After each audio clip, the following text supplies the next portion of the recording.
So hello everyone, welcome back to my channel. ఇప్పుడు నేను podcast చేయబోయేటువంటి candidate ECS డిజిటల్కి అయితే short list అయ్యాడు. అతను ఎవరో కాదు, సేమ్ ఇంటర్మీడియట్లో మేమిద్దరం same in college. For few months we both were in same section and EAMCET counselling తర్వాత ఇద్దరం కూడా సేమ్ కాలేజ్లో సీట్ వచ్చింది. But he's from civil department and I'm from IT department.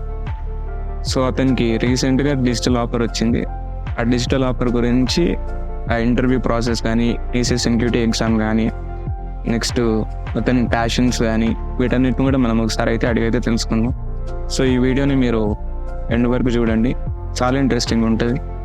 Hope you will like it and let's start the podcast session. Hello bro. Hi bro. ఇది బీటెక్లో ఏ department bro? Civil department bro. నేను ECS NQT exam ఏ రోజు రాసినావు? నేను మే 14th రోజు morning session రాసిన బ్రో. అవునా? దాంట్లో కోడింగ్ క్వశ్చన్స్ 2 ఉంటాయి కదా, 2 సాల్వ్ చేసినావా? లేదు, ఒకటి సాల్వ్ చేసిన, ఇంకోటి 4 టెస్ట్ కేసెస్ పాస్ అయింది.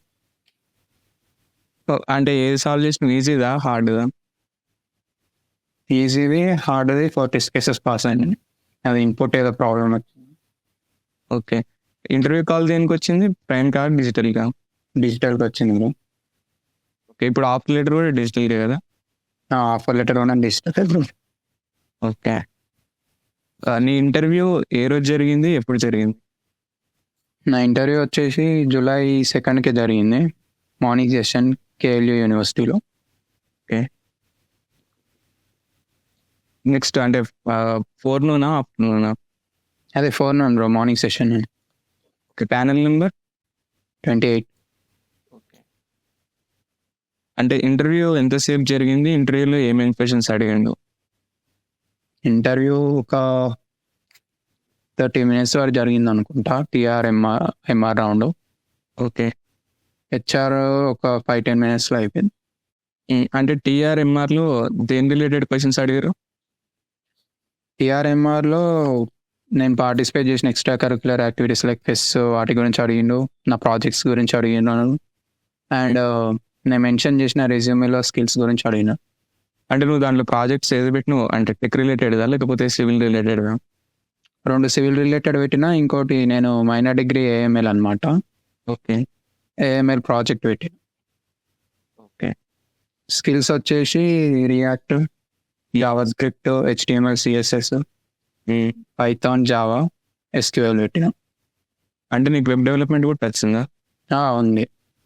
అందుకే వాళ్ళు నేను వెబ్ డెవలప్మెంట్ టెక్నికల్ స్కిల్స్ పెట్టంగానే వాళ్ళు మెయిన్ క్వశ్చన్స్ మీ వచ్చి అనుకున్న రారని డౌట్ పడ్డారో అట్లను మెయిన్ ఎక్కువ క్వశ్చన్స్ వెబ్ డెవలప్మెంట్ మీద అడిగినారు. నెక్స్ట్, ఇప్పటి వరకు నువ్వు ఎన్ని కంపెనీస్ అటెంప్ట్ చేసినావు? దాంట్లో ఎన్నిటికి ఫస్ట్ రౌండ్ క్లియర్ చేసినావు? అంటే ఫైనల్ రౌండ్ వరకు వెళ్ళి ఇంటర్వ్యూ ఇవ్వగలిగినావు? నేను ఇప్పటివరకు అటెండ్ అయింది మొత్తం 3 TCS కలిపి. ఫస్ట్ వచ్చేసి యాక్సెంచర్ క్యాంపస్ ద్వారా అటెండ్ అయినా. ఇంటర్వ్యూ వరకు వెళ్ళినా కానీ సెలెక్ట్ అవ్వలేదు. ఓకే. నెక్స్ట్ కంట్రోలర్స్ రాసిన ఎగ్జామ్. ఫస్ట్ రౌండ్ సెలెక్ట్ అయినా, సెకండ్ రౌండ్ ఉంటుందని చెప్పినారు. ఇంకా కంపెనీ మళ్ళీ రాలేదు క్యాంపస్కి. ఓకే. తర్వాత TCS. అంటే యాక్సెంచర్లో దేని వల్ల పోయింది అనుకుంటావు? ఇంటర్వ్యూ కమ్యూనికేషన్ స్కిల్సా లేకపోతే టెక్నికల్ స్కిల్సా? అది తెలియదు బ్రో, నేనైతే చాలా బాగానే చెప్పిన. నాకు తెలిసి ఏంటంటే యాక్చువల్లీ చాలా మంది ఇంటర్వ్యూకి సెలెక్ట్ అయినారు. ఇంకా మెయిన్గా వాళ్ళు గర్ల్స్కి ఎక్కువ ప్రిఫరెన్స్ ఇచ్చినట్టు అనిపించింది నాకు. ఓకే. నెక్స్ట్ వచ్చేసి ఇప్పుడు సివిల్ ఇంజనీర్స్ అంటే మ్యాక్సిమం అందరూ ఆటోకాడ్ నేర్చుకొని ఇట్లా అంటే కన్స్ట్రక్షన్ సైడ్ వెళ్తారు. కానీ నువ్వెందుకు అంటే ఐటీ సైడ్ రావాలనుకున్నావు? అంటే లైక్ నేను యాక్చువల్లీ మైనర్ డిగ్రీ ఏఎంఎల్లో చేశాను కాబట్టి నాకు ఏమనిపించేది అంటే లైక్ ఈవెన్ మెకానికల్కి కూడా ఏఐకి కనెక్షన్ ఉంది. చాలా మెషిన్స్ మెకానికల్లో చూసుకున్న చాలా మెషిన్స్ ఏఐ తోటి కనెక్ట్ ఉంటాయి, ఏఐ ద్వారా వర్క్ చేస్తాయి. అండ్ సివిల్కి వచ్చేసి చాలా తక్కువ. సివిల్లో నాకు తెలిసినంత వరకు తక్కువ ఉన్నాయి. సో ఇప్పుడు మనం ఈ ఏఐని నేర్చుకొని సివిల్ కన్స్ట్రక్షన్ ఫీల్డ్లో యూజ్ చేస్తే బాగుంటుంది కదా. యా. అట్లా అని నేను మైనర్ తీసుకొని ఉన్నా. సో మైనర్ తీసుకున్నా, ఏఐ నేర్చుకున్నా, అండ్ దాంతోపాటు ఇప్పుడు జాబ్స్ తక్కువ ఉన్నాయి సివిల్లో. ఓకే. మనం ఇప్పుడు నేను అనుకున్నట్టు ఏఐ ఒక మోడల్ డెవలప్ చేసి సివిల్కి యూస్ఫుల్ అయ్యేటట్టు కావాలంటే నేను ఏదో ఒక కంపెనీలో ప్లేస్ అవ్వాలి. నేను ఏఐకి ఎక్స్పోజ్ కావాలంటే ఏఐ ప్రాజెక్ట్స్ చేయాలి. ఓకే. అందుకని నేను ఐటీ ఫీల్డ్కి వెళ్తే తొందరగా ప్రాజెక్ట్ చేస్తాం. కంపెనీ ద్వారా స్కిల్స్ నేర్చుకొని ఆ స్కిల్స్ వాళ్ళకి షోకేస్ చేసి మనం ఏఐలో అట్లా ప్రాజెక్ట్స్ చేస్తే కంపెనీలో మెల్లగా మనకి ఏఐ మీద గ్రిప్ వస్తుంది. మనం అంటే ఒక ఓన్గా ఏఐ మోడల్ తయారు చేయొచ్చు సివిల్ వాళ్ళకు అన్నట్టు నేను ఐటీ సెక్టర్కి వచ్చిన. ఇప్పుడు చాలా మంది కొందరు ఏఐని బూన్ అంటారు, కొందరు బేన్ అంటారు. అంటే ఏఐని పోత్ కన్స్ట్రక్షన్ సైడ్ యూజ్ చేయొచ్చు, నెక్స్ట్ డిస్ట్రక్షన్ సైడ్ యూజ్ చేయొచ్చు కదా. ఏఐ మోడల్ని ఇంటిగ్రేట్ చేస్తే అంటే ఏఐ మీద స్కోప్ పెరిగినప్పుడు ఎంప్లాయీస్ అనే వాళ్ళు తక్కువ అవుతారు.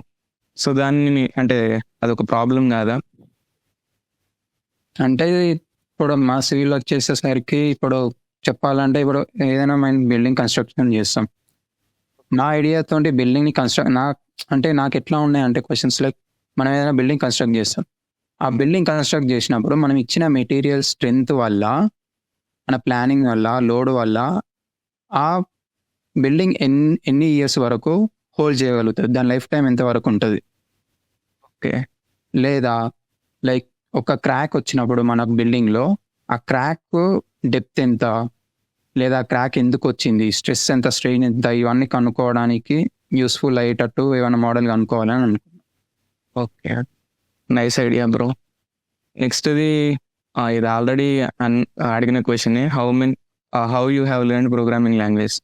అంటే నీకు కరికులంలో 1.1లోనేమో సి లాంగ్వేజ్ ఉంది, 2.1లోనేమో డేటా స్ట్రక్చర్స్ యూజింగ్ సి ఉంది. సో ఈ రెండు కాకుండా నువ్వు ఇప్పుడు పైథాన్, జావాస్క్రిప్ట్, రియాక్ట్ ఇవన్నీ చెప్పినావు కదా, ఇవన్నీ నువ్వు ఎట్లా నేర్చుకున్నావు? పైథాన్ ఇంకా ఎస్క్యూఎల్కి వచ్చేసరికి నేను ఎలెక్టివ్స్ తీసుకున్నాను బ్రో, 3.1 and 3.2లో. ఓకే. అండ్ జావా వచ్చేసి నేను యూట్యూబ్లో నుంచి నేర్చుకున్నా, కొన్ని మా ప్లేస్మెంట్ ద్వారా ప్రాక్టీస్ చేసిన క్వశ్చన్స్. తర్వాత రియాక్ట్ వచ్చేసి నేను ఆన్లైన్లో రియాక్ట్ కూడా ఆన్లైన్లో యూట్యూబ్లో ఇంకా కొన్ని రిసోర్సెస్, తెలిసిన వాళ్ళ రిసోర్సెస్ అంటే లైక్ వేరే కాలేజ్లో వాళ్ళకి ఇచ్చిన ట్రైనింగ్ వీడియో క్లాసెస్ ఉంటాయి కదా, రికార్డెడ్ ట్యూటోరియల్స్. ఆ రికార్డెడ్ ట్యూటోరియల్స్ యూట్యూబ్లో వీడియోస్ చూసి రియాక్ట్ నేర్చుకున్నాం. జావా స్క్రిప్ట్, HTML, CSS కూడా అంతే యూట్యూబ్లో కోడ్ విత్ హ్యారీ అని అప్నా కాలేజ్ ఇలా చూసి నేర్చుకున్నాం. జావా అయితే మెయిన్గా తెలుసుకో నుంచి నేర్చుకున్నాం. నెక్స్ట్ ఇది what are the suggestions that you can give to a non IT guy. అంటే ఇప్పుడు సివిల్ మెకానికల్లో ఉంటారు వాళ్ళు, ఐటీ సైడ్ రావాలనుకుంటే వాళ్ళకి ఎట్లాంటి సజెషన్స్ ఇస్తావు? అంటే నువ్వైతే మోర్ ఓవర్ ప్యాషనేట్గానే ఉన్నావు, అంటే ఒక ఏఐ మోడల్ని డెవలప్ చేసి అది సివిల్ ఇంజనీరింగ్లో ఇంటిగ్రేట్ చేయాలని.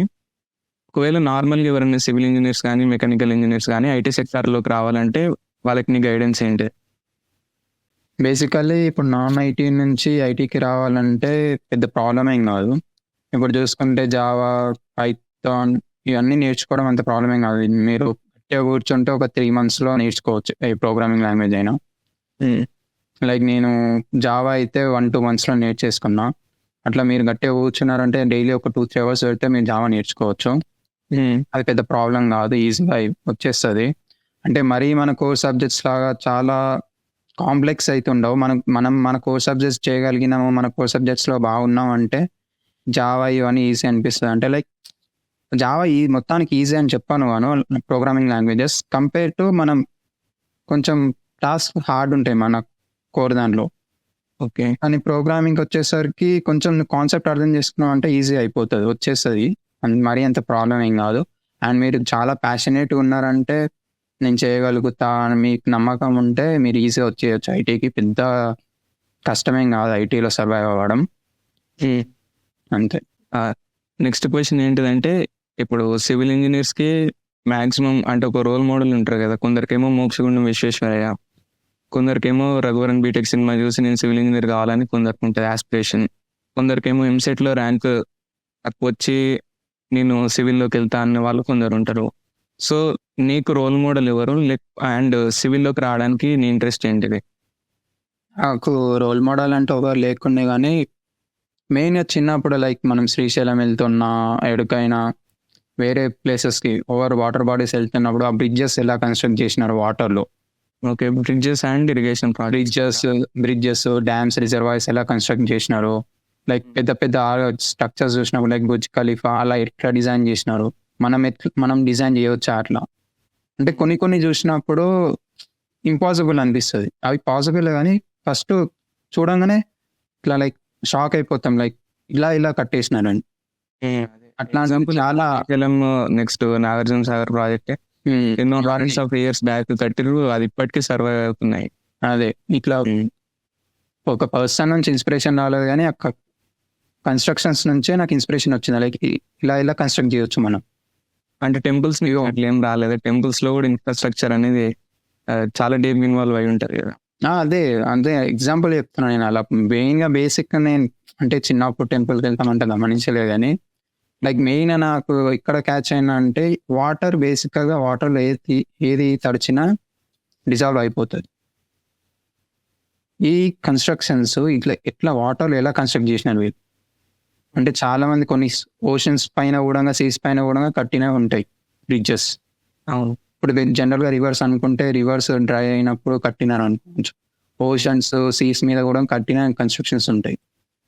అవి ఎలా కట్టినారు, అంత వాటర్లో ఎట్లా కట్టినారు, ఈ ప్రాసెస్ అన్నింటిగా కూడా ఒక కన్స్ట్రక్షన్ ఏందనుకుంటా కదా ముంబైలో అటల్ సేతు సంథింగ్.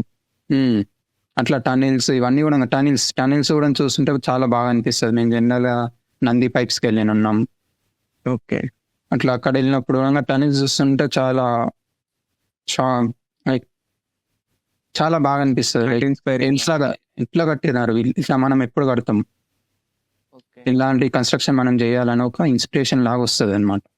నాకు బేసిక్గా పర్సన్ నుంచి రాలేదు, కన్స్ట్రక్షన్స్ బిల్డింగ్స్ అని టెంపుల్స్ అని బ్రిడ్జెస్ ఇది చూసినప్పుడే ఇంట్రెస్ట్ వచ్చినండి. ఓకే, అంటే సెల్ఫ్ ప్యాషన్ అని చెప్పుకోవచ్చు. 10th మెయిన్గా క్యాచ్ అయిన పాయింట్ లైక్ రివర్స్లో మనం ఎట్లా కట్టవచ్చు ఇట్లా అని. అప్పటి నుంచి ఒక మైండ్లో ఇంట్రెస్ట్ ఉంటుండే, సివిల్ చేయాలి మనం కూడా ఒక కన్స్ట్రక్షన్ కట్టాలి అలా అని. సో బ్రో నెక్స్ట్ క్వశ్చన్ ఏంటంటే, can we see you as civil engineer in future? Might be. Okay, and thank you bro ఈ పాడ్కాస్ట్ ఇచ్చినందుకు. And it was my first podcast and thank you, all the best for your TCS job. Thank you bro, thank you. మీ contribution సివిల్లో ఇంకా ఫ్యూచర్లో ఉండాలని కోరుకుంటున్నాను. And thanks for giving this wonderful opportunity for me. Thank you bro, thank you. All the best for you also, for your future endeavors. Thank you.